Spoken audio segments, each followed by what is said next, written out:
and welcome to Updog Sports Talk. We are a show that loves to talk about everyone in college football, NFL, and everything else. We are continuing our conference preview series. This is, I believe, the fifth conference we are talking about now. This time we're doing the ACC, and we are joined by our guests from Gridiron Uncensored. Brendan and Trevor joined the show today. Guys, introduce yourselves. You want to go? Go ahead, Brendan. Go ahead, Brendan. Being some spotty stuff right now. Okay. So my name's Trevor. I'm one of the hosts of Gridiron Uncensored. We've been doing it for, this is our third season now. I can't believe it. It's been kind of a crazy ride. But yeah, we got into it. We love college football. We love all sports, really, honestly. But college football speaks to us, and we just enjoy doing it. Yeah. That's pretty much it. Brendan, another, me and Trev, we've been running it. Blake has been with us, but he's kind of stepped off for the moment. So Trev and I have just been running the show and, knocking out these previews, and it's been a grind. But yeah, this the end of, I guess this is our second anniversary, per Twitter, so I appreciate them reminding because it all blends together. But no, it's been good, and getting to meet you guys and all the other, college football podcasts and, content creators and stuff that we've met along the way. It's been really cool, man. I've enjoyed the experience. Yeah, it's definitely been a fun ride. And I think that's been one of my favorite parts about the series is getting to go through every single conference, but also, go and show everyone that may not know about our community of podcasts, like what everyone's skill sets and what everyone has to offer, for sure. Yeah, it's been really cool, man. It's been pretty fun, all the different personalities. I mean, speaking more recently, we were able to link up with a couple of people that have been in the college football industry for umpteen amount of years, covering college football, and then we had the pleasure of being joined by one of the senior writers at On3 and Rivals. So I mean, it's been pretty fun on how we've been growing, and everything's been growing, and it just shows that if you guys do a lot of hard work, it'll show out. Absolutely. Eventually. Yeah, 100%. So the ACC is a conference that has been very entertaining, very competitive throughout the years, but it faces a very critical 2025 season, I would say. They need to win some games. Plain and simple. The bowl performance this past year was not good for the conference, and I think it's critical for the future to have a good year. So we'll go ahead and with that lead and kind of jump in here, look at the tiers a little bit. And I think we have a little bit of surprise of this tier. Championship contenders, I just put Clemson up here.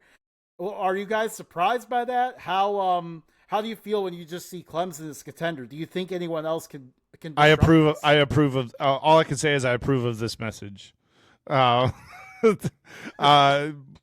everything that we covered and everything that I've been reading, it's really Clemson and then everybody else.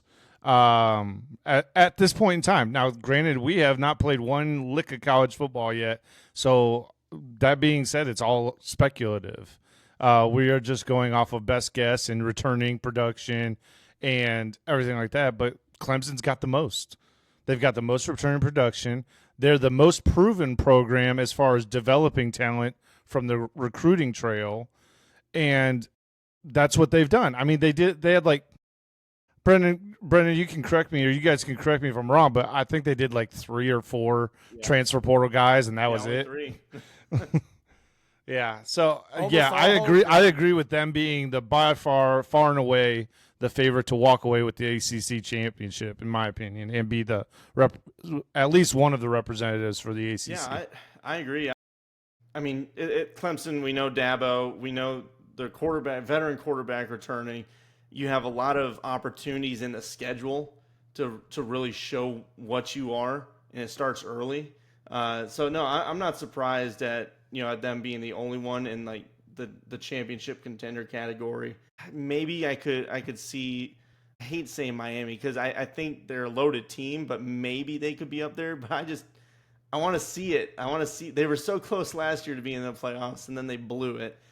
I want to buy in, but I just can't quite get there. Maybe I'll change my mind by the end of this. I don't know. Yeah, and just the talent that Clemson has across the board too. Like this is really a lot of pieces coming together. It's been a couple rough reset years, kind of below standard, especially 2 years ago. And we kind of saw it all come together late in the year. They ended up winning the ACC and were at least competitive on the road in the college football playoff. I mean, Cade Klubnik, really good. They have first round defensive linemen, great receivers. Like this team is just absolutely loaded this year. Really, I mean, you guys can, I'll ask you here in a moment, like, what do you think about their championship hopes? Because it feels like in terms of getting Dabo's Tigers back into the championship conversation, they need to at least make the semifinals with this team, right?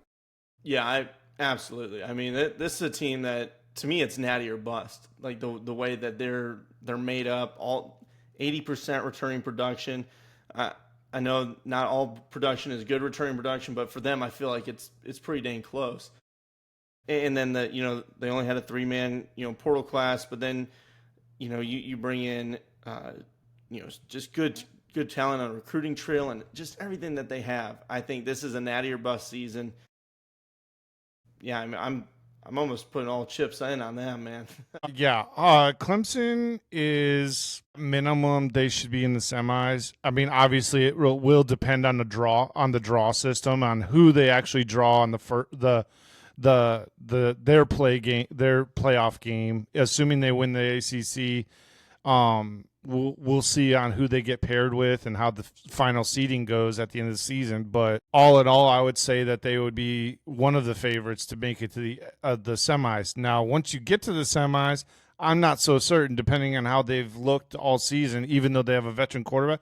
Not all veteran quarterbacks are good. I know you had I've had my criticisms of Klubnik, but last year he played well. He managed the game a lot better than the season prior.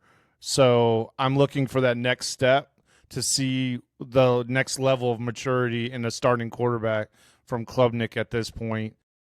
But that being said, I do think that there are far and away more talented. There are, in my opinion, I think there are about 5 or 6 more talented teams in the country. It's just whether or not they can survive the SEC and the Big Ten schedules and just kind of survive that gauntlet that they will have to go through, unlike Clemson. In my opinion, Clemson probably only has to really contend with, other than the LSU game at the beginning of the season, I would say 2 games that are really kind of red alerts, like be aware of these games, Clemson, because they could destroy you during the ACC schedule, that is. Yeah, absolutely. There's definitely those games at Louisville and Georgia Tech are kind of the ones that stick out. We'll talk about those 2 teams in a moment.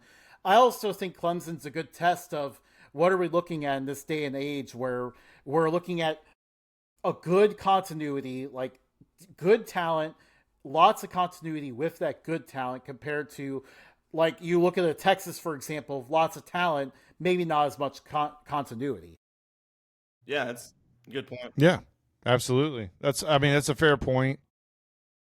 Yeah, I mean, the continuity that Clemson is able to garner, just as far as the player perspective, they don't do much in the portal, so you're not having a bunch of guys coming in and out all the time. They're having youngsters being groomed all the way through their football system, which I think does create a more of a better culture overall for Clemson.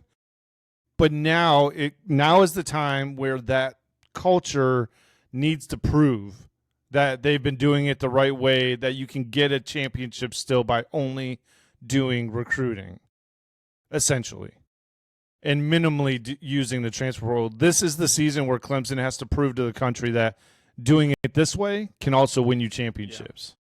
Yeah, absolutely. That would be a huge message to send if they did get it done. It absolutely would. I know the fan base is ready for another one. They're hungry for it. And even they did tap in a little bit to the portal this year. Like Dabo saw some need and he filled it well. But they don't lose a lot of people either, and that's important too. So, like you mentioned, the continuity is there. You're not having a lot of massive roster turnover, and then this year you have so much coming back. The biggest indictment on them last year was, how do you hit or how do you play in the biggest games? Like we saw what happened to Georgia early. I felt like, after half when it was close, the wind just got kind of taken out of them. But then they were able to rebound. Obviously, they got in the playoffs. And then, that tough game against Texas, and it just they kept climbing back in it. They were there, man, but they just could not stop that run. Like it was one they would score. Could not stop the run. Couldn't get it done in the red zone either a couple times. Like, oh, they were hanging in there though. If they can fix those couple things, that's what I'm really high on, because it's there. The potential is there. Just you got to square it away, get on your own way. Well, and they could win it. Yeah, absolutely. I guess jumping on to our next category here, this is the could crash the playoff category. So this is teams that I don't think it actually pulled up. Was the category there? There we go. I was like, it popped up for a second and then it shot away. I know, it was just like nope. So we're gonna be fighting technology tonight. Part and parcel, man. So they could crash the playoff tier. These are teams that look at and think they could have a really good year, make the ACC championship, probably looking more than at large to potentially make the playoff. But I guess we kind of talked about Miami a little bit, so that was a good lead in there. What do we think of Miami? We want to just see them prove it for once.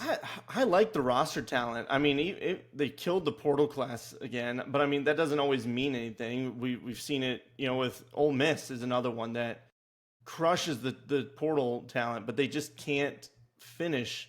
Whether it's coaching, I kind of think it is, or whatever. Maybe the players they're not fully bought in. Like I don't know. I feel like it's more of the former. Sometimes, just the moment's it's big, or they get lax and then something happens. Like you mentioned, Ole Miss last year. Miami is the same way. They were on path to the playoffs and then you blow it. And it's like, you cannot do that. So if you're trying to crash the playoff this year, yes, you did go out and get a quarterback that is a proven veteran. I know he had kind of rough season last year, with some turnovers, but there was also a lot of drop passes at Georgia too last season. So it was a very weird year for Georgia in general. It's just going to be an interesting setup. But I mean, the roster's loaded when you look at it. They've got good receiving threats. The defense is strong. You brought a new defensive coordinator to try and square it away. But it's like a lot of people have that feeling. If you couldn't get it done with Cam Ward, you're not going to do it with Carson Beck. And I kind of get that. I feel more about that with Oregon, but that's neither here nor there. I don't know, guys. Trev, what do you think on Miami? Miami. Well, here's the thing: is that he says that. Well, here we go. Well, here's the thing about Miami is that I have them at the bottom end of this little tier. I do not have. I have SMU, Louisville, and Georgia Tech over Miami as just. I think their potential, those three teams' potential is better than Miami's in certain aspects. And honestly, I would say that, I think SMU and Miami have about the same quarterback level. Otherwise, I think that Louisville has a better quarterback, and I think that Georgia Tech, obviously, come on, it's Haynes King. We know he's better. He is by far better than Carson Beck, in my opinion. But standing on business, man. Standing on business. Because Georgia Tech's my not necessarily dark horse, but I do hope that they make the ACC championship. But no, with Miami, Brendan said it, though. It's like, the talent's going to be there for Miami. Cristobal has done enough to put the talent there. I just don't think that Cristobal knows how to coach that talent. I don't know if he knows how to manage that talent for the betterment of the team. And God help me, I know I'm kind of quoting some like somebody's going to, I feel like somebody in y'all's comment section is going to be like, was that a quote from Miracle? Maybe, but it holds true, because I think Mario Cristobal, I just don't know if he's the right coach for Miami to bring them to that next level to be, well, it's not hard to be above Florida State, but I mean, like, you had to do it. but that being said, it's like I want Miami to be at a position where I can talk about them being Clemson, Miami. I would like that way more than I would like to see that again.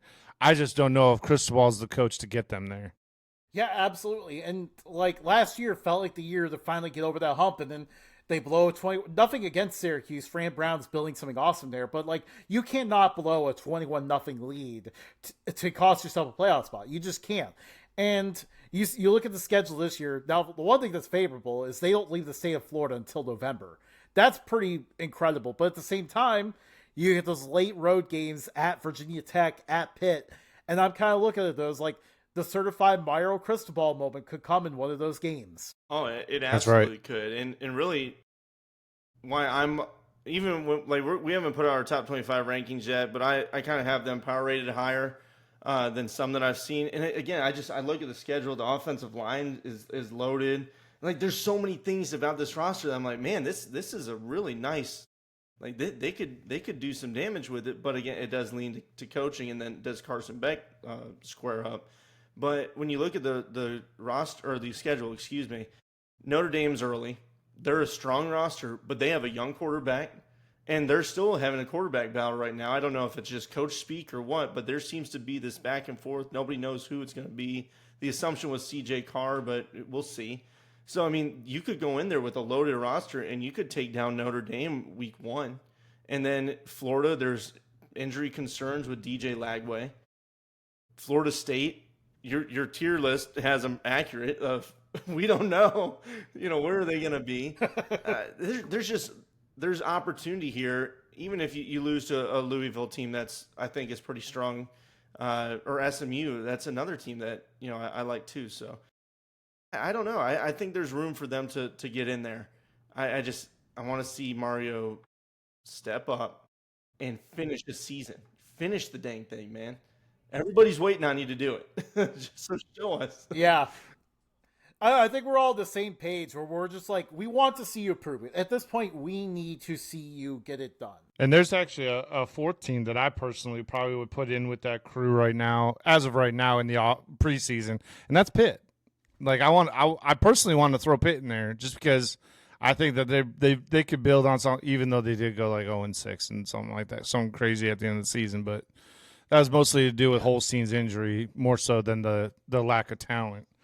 But I think that they should be considered to be potentially a problem for some of these other teams. But yeah, but absolutely. I think we are on the same page with Miami for sure. Yeah. So when Miami kind of falls in that, I was going to ask which team do you think is most likely to bust, and I think Miami kind of fell in that category for all of us. So when you look at these teams, which one sticks out to you the most? And maybe Trevor, you can go first, and then Brendan can go after Trevor. Which one sticks out to you the most as the one that could challenge Clemson the most? Challenge Clemson the most? Well, this is going to sound crazy, but I think Louisville. And I think because of Fromm's history with doing well with quarterbacks, I think Miller Moss got a bad rap. I think he's a better quarterback than what people give him credit for. And I think being with Fromm over there in Louisville, I think they can do something really good there. They'd had a pretty decent recruiting class. They had a really good transfer portal class. And I think that they can build something, and I think that they could potentially make a run. However, it is not going to be easy for them.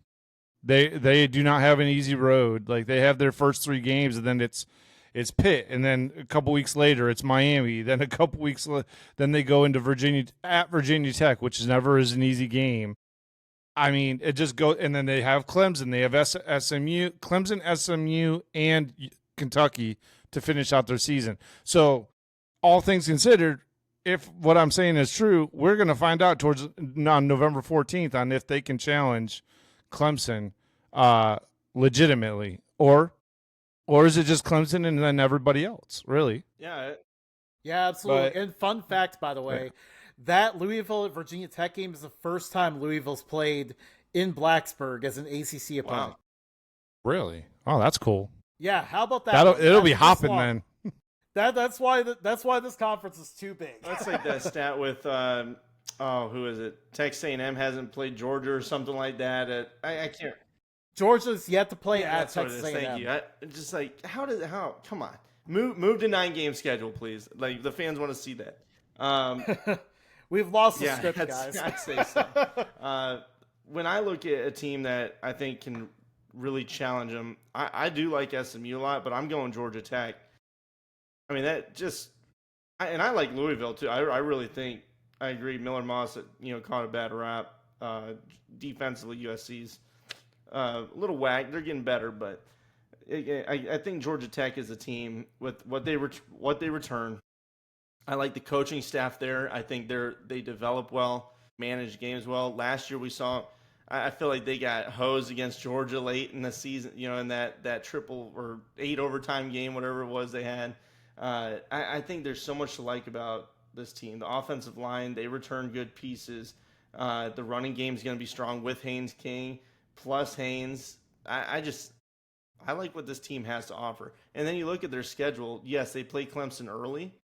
So, I mean, you're going to get a good, I hate saying it, but vibe check, early on in the season. But after that, I mean, they've got room to run, and maybe the team, gels again. Because we've seen that where a team may lose in the regular season, and then they come back and they beat them in the conference championship game. That seems to be a trend. Like, it's hard to, beat a team twice in the same season. So we'll see what happens there. And then in the middle there, you've got Duke, which is a team I like. Is he gone? Oh, there it is. So you've got Duke is a team that I think can, challenge there too in the middle of that schedule. Syracuse, I call it's a downturn season for me. And then really Pitt is the last one that Big 12 the ACC that I can see as a problem for Georgia Tech. And then, you play Georgia at the end. But, I mean, when you're talking conference schedule, I think they have a lot of room to run here and challenge. Yeah, and I love that I'm going to get to sit Friday night and watch Georgia Tech and Colorado play before the Saturday. That's awesome. I love it. Colorado fan, I'm pretty sure he was, comment on our YouTube video for the Georgia Tech preview, and he was like, I think, Trevor, you had said that Georgia Tech's going to run over the Buffaloes. And the Colorado fan commented, he was like, you really think that's going to happen? I was like, yeah, with all this. He's like, okay, bet. We'll see. I'm like, man, you're pretty confident for Colorado right now. And to be perfectly honest, I don't remember what teams are because I forgot to write them down. I hope Brendan wrote them down. But I stood on business with a couple teams where I'll buy a jersey if they win a certain game this season. I think I got 2 or 3 of those going on right now. Yeah, I mean, like, I got this back here, but like I'm worried about Georgia Tech running through them because when you saw last year, there were really 2 games where Colorado got absolutely dominated in the line of scrimmage. We saw it against Nebraska, and then in the bowl game against BYU, which I was there for that one. That one was quite the pummeling. So I'm worried about that one happening again. I think Colorado will be better in the trenches, but Georgia Tech, though, man, they're just so good in the trenches, and that's what Brent Key's whole thing is. Like, this is the identity he wanted to create for this team, and he's already doing a great job putting it together. And for me, like, I'm torn on both the teams you guys picked because those was like the 2 I've been thinking of. I really love. I'll start in Louisville and then I'll pivot to Georgia Tech. But man, I really like Miller Boss's fit there. Like, I think there's just a lot of pressure on his shoulders because depending on who you ask, like USC either couldn't run or refused to run to close out games, and it was just all in his shoulders. Obviously, with the running backs and the offensive line that Louisville has, we know they're going to run the ball. They got a great duo of running backs. If Colin Lacey can stay healthy, that's even better. But I really like this Louisville team a lot. I think they're ready to take a step forward. And then Georgia Tech, again, like, the trenches are a huge part of the game, and we know the Yellow Jackets are going to be real good up there. Excited to see it. Hopefully a fully healthy year from Haynes King. And yeah, I'm excited for both those teams. So we'll go to SMU now. Made the college football playoff last year, made the ACC championship, undefeated in the ACC regular season, but this schedule this year is going to be a little bit tougher. How are you guys feeling about the Mustangs? Within the ACC, I think they're fine. As soon as they step out, I think they'll be in trouble. To be honest with you, I think I'm working on pulling up their schedule at the moment. But yeah, like I think that they would be. They're a tough team. They're a tough team for me to kind of peg, because while they had a really great season and they did very well, I'm just a little concerned that that can be a sustainable thing for them. But that being said, they have Baylor on, like Brendan just mentioned, Baylor, and they also have TCU this season too. And Baylor's going to be an improved team. Me and Brendan have talked about that, Baylor being potentially a surprise team in the Big 12.